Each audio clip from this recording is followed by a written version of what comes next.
नमः श्री सरस्वते नमः श्री गुरुयो नमो नमः। तव ते अस्त्र प्राबल्यवंत सर्वांच्या संचरले देही गुप्त तेने क्षणेक होन मूर्छित पिशाच समान भ्रमताती। अशा प्रकारे असणारे सगळ्या त्या मच्छिंद्रनाथाने चामुंडावर मोहिनी अस्त्र टाकल्याच्या नंतर त्या सगळ्या चामुंडा पिशासारख्या हिंडू लागल्या म्हणतात, रानमाळ लागल्या होत्या असं सांगत आहे। कोणी वाद्य घेऊन नाचती, कोणी उगीच टाळ्या पिटती, कोणी खगी तंद्री लाविती, कोणी हसती गदगदा। कोणी या बाया टाळ्या वाजू लागल्या, कोणी हसू लागल्या, कोणी नाचू लागल्या, न काही कोणी कोणत्या काय वाद्यच वाजत होत्या। अशा प्रकारची त्यांची पिशासारखी गती करून टाकली होती म्हणतात। कोणी म्हणती विमान आले, कोणी उगाच डोलती डोले, कोणी धावती मही पाऊले, पडता उलथोनी पडता ती। अशा प्रकारचे असणारे पळत होत्या म्हणतात। कोणी म्हणत होत्या की विमान आलं विमान आलं, कोणी म्हणत होत्या की आपण कोणीतरी पळत होत्या मागे पडत होत्या, काही कोणी कोणाच्या मागे धावत होत्या, कोणी गाणे म्हणत होत्या। अशा प्रकारची त्यांची अवस्था मच्छिंद्रनाथाने केली होती म्हणतात। कोणी उगेची स्पुंदोनी रडती, कोणी गोंधळी गायन करीती, कोणी रानोरान भ्रमती आई बया मनोनी। अशा प्रकारे असणारा कोणी गाणे म्हणत होतं म्हणा, कोणी गोंधळ म्हणत होतं, कोणी रानामध्ये इकडं तिकडं हिंडत होतं, कोणी म्हणत होतं की आली आली बला आली, कोणी कुण आली कशी आली अशा म्हणत होत्या आणि रानमाळ फिरत होत्या असं सांगत आहे। कोणी डोळती धुळीत, कोणी मृतिका उदळीत, कोणी उदो उदो म्हणत, कोणी रडता पडता ती। अशा प्रकारे असणारे कोणी रडत होत्या म्हणतात, कोणी उदो उदो करीत होत्या, कोणी मातीत लोळीत होत्या, कोणी माती घेऊन एकूण एकीच्या अंगावर उधळीत होत्या। अशा प्रकारची स्थिती मच्छिंद्रनाथाने त्या चामुंडाची केलेली होती म्हणतात। कोणी निचेष्टित पडता धरणी, मक्षिका गोंगाट करीती वदनी, कोणी उग्याच शिव्या देवनी विवाद करिता तीने पुरे। अशा प्रकारे असणारे कोणी उगाच्या उगा एकूण एकीला भांडत होत्या म्हणा, आणि कोणत्या जर जमिनीवर पडल्या तर त्याच्या तोंडावर माशा गोंगाट घालीत होत्या। एवढी त्यांची विकळ अवस्था मच्छिंद्रनाथाने मांडली होती म्हणतात। गोपाल कृष्ण भगवान की। कोणी निचेष्टित पडता धरणी, मक्षिका गोंगाट करीती वदनी, कोणी उग्याचा शिव्या देवनी विवाद करिता तीने पुरे।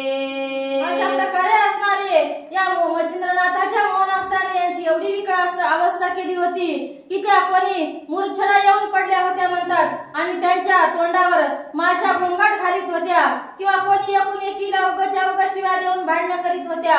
एवढी त्यांची विकळ अवस्था मच्छिंद्रनाथाने केली होती म्हणतात। कोणी भेटती दाटती प्रेमे, कोणी काष्टची उभवनी सप्रेमे, नाना खेळ स्त्रिया उगमे पुरुष नावी होता ती। अशा प्रकारे असणारे त्या एवढ्या रममान झाल्या होत्या त्या वेड्यापणामध्ये की कोणी काटका घ्यायच्या ना अशा उभे करू करू नाचवायच्या, किंवा कोणी एकूण एकीच्या गळा भेट घालायच्या, प्रेमानं बोलायच्या। एवढं त्यांना कळत नव्हतं की आपण भांडणं करालो की प्रेमानं बोलालो। अशी विकळ अवस्था मच्छिंद्रनाथाने त्यांची केली होती म्हणतात। कोणी फेडोनी नेसते वसना, वृक्षाने सविती गुंडाळून, कोणी कवळोनी करी पाषाण स्तनपान करीती त्या।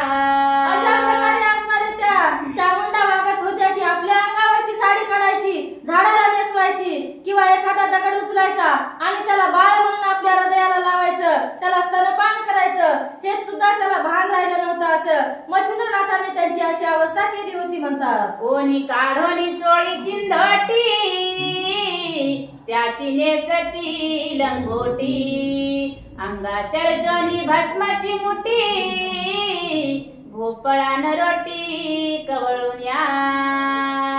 कोणी उर्धव करोनी हसता,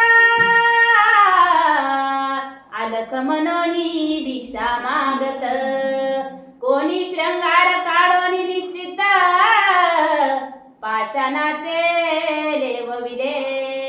अशा प्रकारे असणारे त्या वागत होत्या.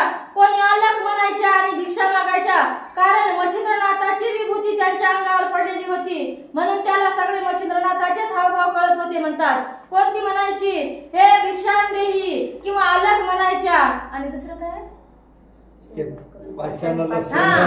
पाषाणाला नमस्कार करायच्या. अशा प्रकारचे नाना हावभाव त्या मोहितपणे होऊन करत होत्या म्हणतात. ऐसा होता चमत्कार, त्यात काय करी नाथ मच्छिंद्र, विद्या गौरवी प्रहार, तया माझी संचरवी. अशा प्रकारे असणारे मच्छिंद्रनाथ त्यांच्यावर वारंवार हे मोहनास्त्र टाकायचे, म्हणून त्यांची भूल अजिबात जात नव्हती म्हणतात. त्यांचे हेच खेळ चालू राहिले असे सांगत आहे. ते अस्त्र चपळ सबळवंत, वसने वसडुनी त्वरित, नेवनिया गगन पंथे, अंबराते मिरविली. अशा प्रकारे असणारे मच्छिंद्रनाथाने अजूक वस्त्र मोहिनी अस्त्र टाकलं आणि त्यांच्या अंगावरचे सगळे वस्त्र निघाले गेले म्हणतात, आणि गगनामध्ये जाऊन वाऱ्याच्या भोवती उडत होते असं सांगत आहेत. आणि त्यांची अशी विकळ अवस्था दिनोदिन वाढत गेली असं सांगत आहे. मग त्या सकळ नग्न होवनी, नृत्य करती सकळ अवनी, त्याही सकळ माया मच्छिंद्र मुनी, मायास्त्राते जन्मतसे, तेने करून अपार पुरुष, सर्वभूषणी महादक्ष, निर्मुनिया नाथ प्रत्यक्ष, समोर संचार करवितसे. ऐसी करुणी दृढ राहटी, स्मरणास्त्र जल्पले होटी, तेने करुणी सर्व गोरटी, देहा प्रती पातल्या. देह स्मरणी होता स्थित, आपण आपणाकडे पाहत, तो नग्न शरीरी केश मुक्त, परम लज्जित मग त्या झाल्या. भोवते पाहती दृष्टी करोनी, तो अपार पुरुष देखिले नयनी, तेने फारच लज्जित होनी, पळती सैराट नग्नची, तो पळत पळत सहज नयनी, भैरव पाहिले अनवस्थान, कंठी उरलासे प्राण, रुधिर अवनी सांडतसे. अशा प्रकारे असणारे त्या अवस्थेमध्ये त्या सगळ्या चामुंडा पळत होत्या म्हणतात. आणि पळता पळता त्या ठिकाणी आल्या ज्या ठिकाणी अष्टभैरव विकळ होऊन पडलेले होते आणि त्यांच्या मुखातून रक्ताचा प्रवाह चालू झाला होता. अशी विकळ अवस्था मच्छिंद्रनाथाने केली होती म्हणतात. आणि पाहिले नेत्र श्वेती, मग पळून गेल्या जेथे भगवती, अंबिका पाहुनी नग्न समजती, आश्चर्य चित्ती करीतसे. अशा प्रकारे असणारे त्या अष्टभैरवाचे डोळे पांढरे होत होते म्हणतात. आणि त्यांच्यामध्ये फक्त कंठामध्ये थोडासा श्वासोश्वास उरला होता. आणि तिथून त्या सगळ्या चामुंडा पळाल्या आणि थेट भगवती पाशी जाऊन उभ्या राहिल्या. त्यांना पाहून भगवती मातेला खूप आश्चर्य वाटत होतं असं सांगत आहे. मने काव ऐसे केले, कोणी तुम्हा ते नागविले, येरी मनती सुकृत संपले, मनोनी अवस्था हे झाली. अशा प्रकारे असणारे त्यांच्याकडे भगवती मातेने पाहिले आणि विचारले, हे चामुंडा तुमची अवस्था ही कोणी केली? त्या म्हणत होत्या की माते, आता आपलं सुकृत म्हणजे आपलं पुण्य संपलं आहे, म्हणून आमची ही अवस्था झाली आहे. अशा चामुंडा भगवती मातेला बोलत होत्या. माय व माय जोगी आला, कोणी करोनी जाणू आम्ही त्याला, तेने करोनी अवस्था आम्हाला, प्राण घेतला भैरवाचा. अशा प्रकारे असणाऱ्या त्या बोलत होत्या की माते कोणीकडून तरी एक जोगी आला आणि अष्टभैरवांचा सुद्धा प्राण घेऊ पाहत होते, आमची ही अवस्था केली असं त्या भगवत मातेला सांगत होत्या म्हणतात. आता जननी काय उरले तुम्ही स्वस्थान सोडा वहिले, ना तरी दर्शापून पावाल आम्हा दिसते जननीये. अशा प्रकारे असणारे त्या चामुंडा भगवती मातेला बोलत होत्या की माते तुम्ही इथे थांबू नका म्हणल्या, तुम्ही सुद्धा आता आपलं हे स्थान सोडून कुठेतरी जाऊन बसा, नाहीतर तुम्ही आम्ही सारख्या होऊ याच्यात आम्हाला संशय वाटत नाही. अशा भगवतीला त्या चामुंडा सांगत होत्या. भैरवा सारिखे वीर धुरंदर, तयाचा प्राण कंठावर उरला असे बरवा विचार, आम्हाला दिसेना. अशा प्रकारे असणारे त्या बोलत होत्या की अष्टभैरव काय कमी शक्तिशाली होते काय, त्यांची सुद्धा ही विकळ अवस्था केलेली आहे, त्यांचा फक्त कंठामध्ये प्राण उरलेला आहे. आणि आता तुम्ही सुद्धा इथे राहू नका, आम्हाला काय पुढचं भविष्य बरोबर वाटत नाही, तुम्ही तुमची जागा सोडा. अशा चामुंडा भगवती मातेला विनंती करू लागल्या म्हणतात. तो जोगी नवे माया जननी, सूत प्रसवला दुसरा तरणी, पूर्व भयाची आता मांडणी, जगा माझी मिरवेना. त्या चामुंडा भगवती मातेला सांगत होत्या की असा जोगी जगामध्ये कोणीच नाही, म्हणजे एवढा शक्तिशाली आहे. अशा प्रकारे त्या भगवती मातेला त्यांची सविस्तर माहिती सांगू लागल्या म्हणतात की एकादश प्रळय रुद्र, एकच शरीर मिरवले भद्र, देव दानव नक्षत्र चंद्र आम्हा वाटले ग्रासितो. अशा प्रकारे असणारे त्याचं स्वरूप एवढं अकराळ विक्राळ आहे की 11 रुद्र किंवा चंद्र इंद्र सगळी देवता एका घासामध्ये गिळतो की काय असं आम्हाला भीती त्याची वाटत होती. अशा चामुंडा भगवती मातेला सांगत होत्या की माये प्रळया विजेच्या स्थानास, आजीच आली धरोनी यास, आपते जमई वायू आकाश, ग्रासील ऐसे वाटत असे. अशा प्रकारे असणारे त्या बोलत होत्या की आकाश वायू सगळं काही तो एका घासात गिळून टाकील, आणि आता त्याची खूप भीती अशी आम्हाला वाटत आहे. अशा चामुंडा भगवती मातेला बोलत होत्या.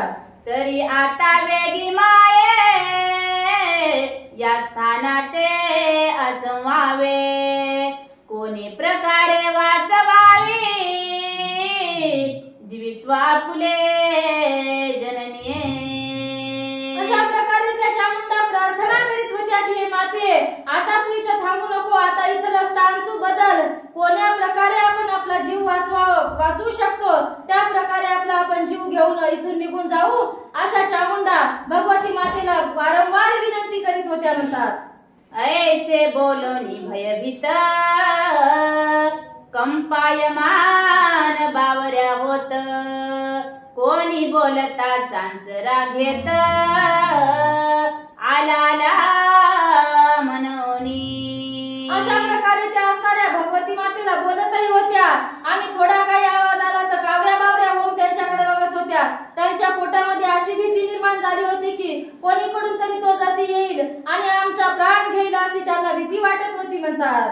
ऐसी दीक्षा माय भवानी, पावनी आश्चर्य करी म्हणी, मग स्वचितांत पाहे शोधोनी, कोण कोणाचा कोणता. अशा प्रकारे असणारे त्या चामुंडा म्हणत होत्या की माय तू आपल्या स्वचितामध्ये म्हणजे अंतर्ज्ञानी हो, आणि बघ की हा कोणाचा कोण आहे आणि हा कोठून आला आहे याची सविस्तर माहिती तू घे. अशा भगवती मातेला त्या प्रार्थना करीत होत्या. तव तो महाराज कवी नारायण, उपरिचर वसूच प्रिय नंदन, मच्छिंद्र नामे अवतार धरुण, जगा माझी मिरवला. अशा प्रकारे असणारे त्या भगवती मातेच्या लक्षात आले की हा कवी नारायणाचा अवतार आहे आणि उपरिचर वसूचा हा लाडका पुत्र आहे आणि हा जगामध्ये म्हणजे कलियुगामध्ये मच्छिंद्र या नावाने अवतरला आहे असे भगवती मातेला अंतर्ज्ञानाने दिसून आले म्हणतात. ऐसे आणोनी स्वचितांत मग सकळा लागी वसने देत. पुढे घालोनी अबला समस्त बाहेर आली जगत्रय जननी. अशा प्रकारे असणारे तिच्या लक्षात आलं की हा कोणी दुसरा तिसरा नाही तर हा कवी नारायणाचा अवतार आहे. मग तिने सगळ्या चामुंडाला वस्त्र दिले आणि त्या सगळ्यांना समोर घेऊन आता भगवती माता मच्छिंद्रनाथाच्या भेटीसाठी बाहेर आल्या म्हणतात. मग मच्छिंद्रा पाशी वनी त्वरित बहु प्रेमाने हृदय धरित. तेने पाहुनी जगन्माते ते चरणावरी लोटला. अशा प्रकारे असणारे भगवती माता त्या चामुंडाला घेऊन बाहेर आली आणि मच्छिंद्रनाथाच्या जवळ येऊन त्याला आपल्या हृदयात धरलं, प्रेमाने मिठी मारली आणि मच्छिंद्रनाथाने सुद्धा भगवती मातेला शिरसाष्टांग दंडवत केलं आणि भगवती मातेचं दर्शन घेतलं असं सांगत आहे. मग घेऊन यांची मच्छिंद्रनाथ मने बा प्रताप केला बहुत. तरी भैरव प्राण रहित झाले सावध करीत्यासी. अशा प्रकारे असणारे आपल्या बाळाला म्हणजे मच्छिंद्रनाथाला मातेने आपल्या मांडीवर घेतलं आणि त्याला म्हणली, अरे बापरे, म्हणजे तू खूप मोठी रण मांड आणि सगळे अष्टभैरव म्हणजे सगळे व्याकुळ केले. आता त्यांना त्यांचा प्राण वापस दे आणि जसे होते तसे पूर्ववत कर अशी आज्ञा मच्छिंद्रनाथाला भगवती माता देत होती म्हणतात. ऐसे ऐकोनी अंबिका वाणी प्रसन्न झाली चित्त भवानी. मग अस्त्र विद्या वाता कशनी काढून घेतली ते समयी. अशा प्रकारे असणारा भगवती मातेचा असं प्रांजळवंत अति प्रेमाचं बोलणं ऐकल्याच्या नंतर मच्छिंद्रनाथाला खूप समाधान वाटलं आणि त्यांनी आपली वाताकर्षण शक्ती काढून घेतली आणि सगळे अष्टभैरव पूर्ववत करून सोडले असं मला सांगत आहे. जैसे दुग्धा माझी तोय काढून घेत हंस समयी.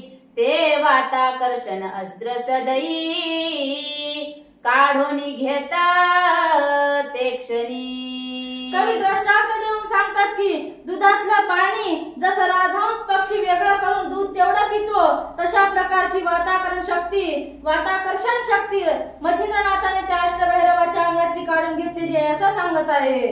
की पंचाक्षरी कौशल्य प्रती मयी मांदुसे काढून घेती.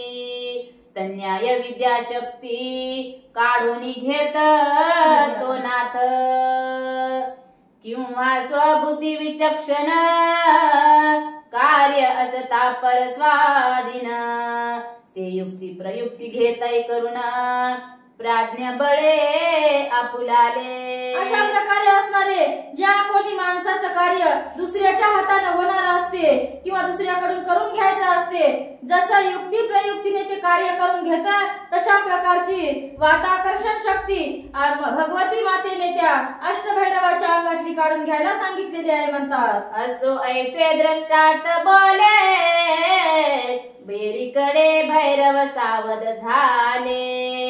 चलन वलन सर्व संचरले जैसे तैसे शरीर. अशा प्रकारे असणारे मच्छिंद्रनाथाने त्यांच्या अंगातील वाताकर्षण शक्ती काढून घेतल्याच्या नंतर पुन्हा त्यांचं चलन वलन चालू झालं, पुन्हा ते पूर्ववत झाले असं सांगत आहे. मग झाल्या विचक्षणी दिशा पाहती दृष्टी करोनी. तो जगन्माता अंकी घेवनी मच्छिंद्रा ते बैसली. अशा प्रकारे असणारे त्या अष्टभैरवांना सावध केल्याच्या नंतर अष्टभैरव इकडं तिकडं पाहत होते म्हणतात आणि त्यांना असं दिसलं पाहिलं की भगवती माता स्वतः आपल्या मांडीवर घेऊन मच्छिंद्रनाथाला बसलेली असं अष्टभैरव बघत होते म्हणतात. मग ते अष्टभैरव वीर येते झाले अंबिके समोर, म्हणती अंबे प्रताप थोर, मच्छिंद्राने पै केला.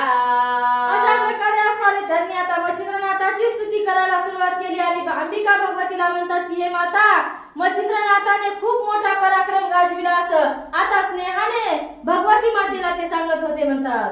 आम्ही याची युद्ध मांडणी घेऊ सकळ परीक्षा कळसणी, मग नागपत्र अश्वत्थाऊनी कथा वदले अंबे ते. अशा प्रकारे अष्टभैरव आता सांगत होते आम्ही काय याच्यासोबत खरोखर युद्ध करत नव्हतो, म्हणले याला आपण नाग अश्वत्थाखाली जे वर दिले होते तो कितपत खरा ठरतो या वरामध्ये, म्हणून याची आम्ही परीक्षा घेत होतो असं भगवती मातेला अष्टभैरव आपला मोठेपणा सांगत होते म्हणतात. नाग अश्वत्थाऊनी ऐकता गोष्टी, माता म्हणणे आहे हा धन्य दुर्जटी, मग मच्छिंद्रास म्हणे माझे दृष्टी, प्रताप काही दाविका. अशा प्रकारे असणारी अंबिका भगवती म्हणत होती की हा तेव्हाच धन्य झालेला आहे, तेव्हाच हा कृतार्थ झालेला आहे, तेव्हाच ही शक्ती त्याच्या हातून फळाला यायला सुरुवात झालेली आहे, हा खूप महान वीर आहे. पण हे मच्छिंद्रा, आता तू मला तुझा काही साक्षात्कार दाखव अशी मच्छिंद्राला जगन्माता बोलत होती म्हणतात. जैसे पया माझी तोया शोषोनी घेत हंस पय, तेवी आता युद्ध संदेह काढून दावी चक्षुते. यावरी बोले मच्छिंद्रनाथ कैसी दाऊ कोणत्या अर्थ, माता म्हणे हा पर्वत आकाशाते मिरविका.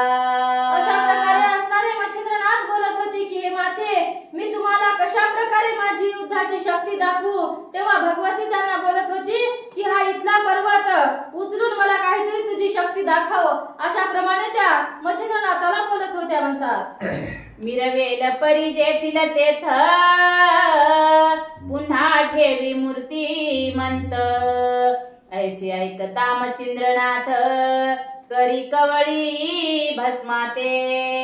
अशा प्रकारे असणारे त्या बोलत होत्या की हा पर्वत उचलून दूर फेक आणि जसा होता तसा या जागेवर आणून टाक, अशा प्रकारे बोलल्याच्या नंतर त्यांनी आपली भस्माची मुठी काढली आणि प्रतापाला सुरुवात केली म्हणतात.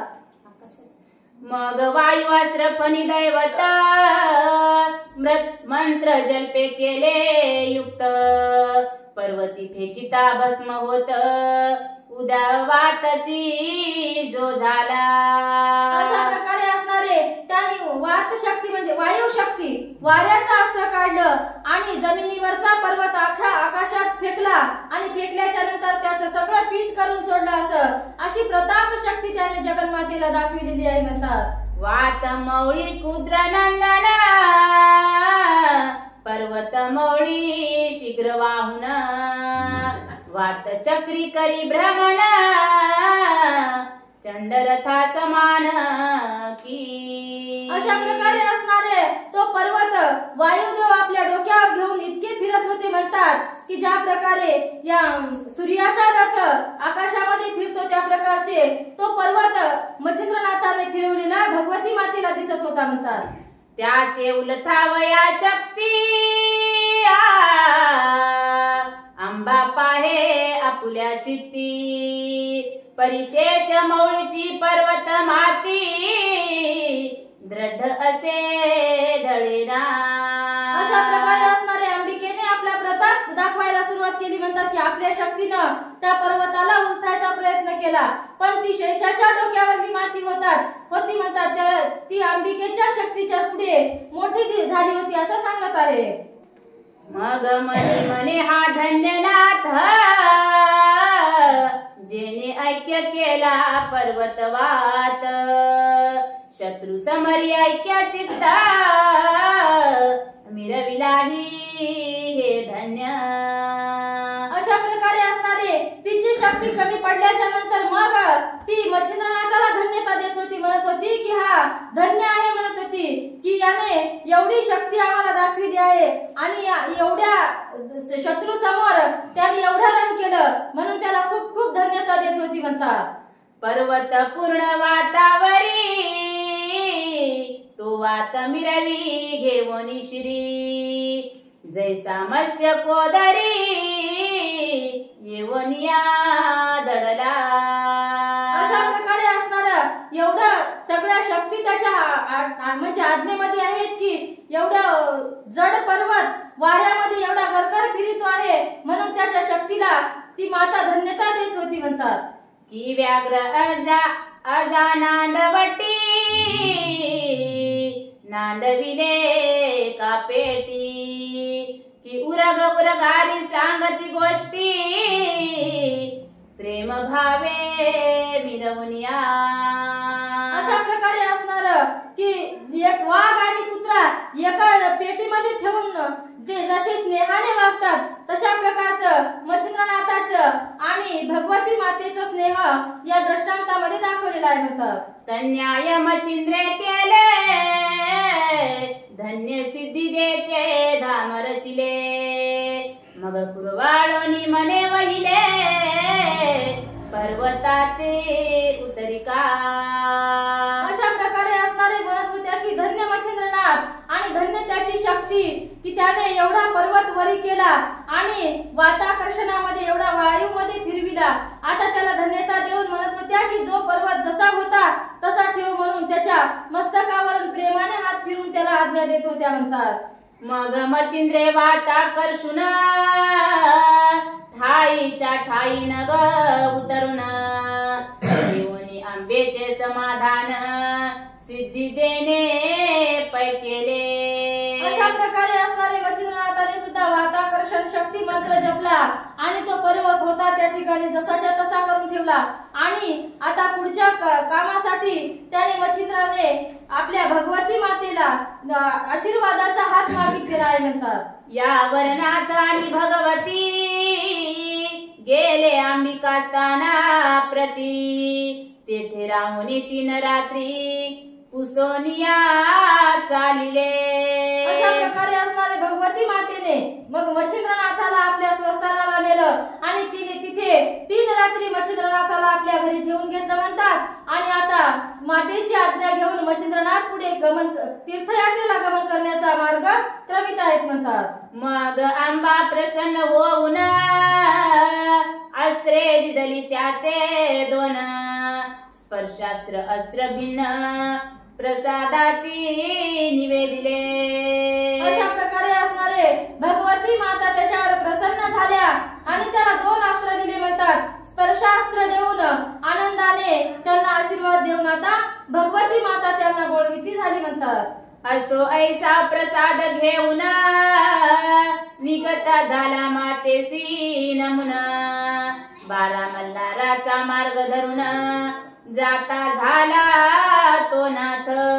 अशा प्रकारे असणारे भगवती मातेची आज्ञा घेतली आणि तेथून निघते झाले आणि आता त्यांनी 12 मल्हाराचा मार्ग धरला असं सांगत आहे. पुढे 12 मल्हाराचे कथन श्रोतिया सांगे धुंडी नंदन. नरहरी मालू नामाभिधान जगा माझी मिरवेतो.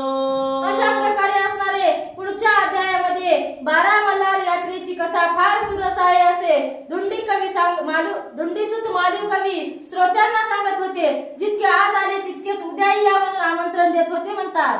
स्वस्ती श्री भक्ती कथा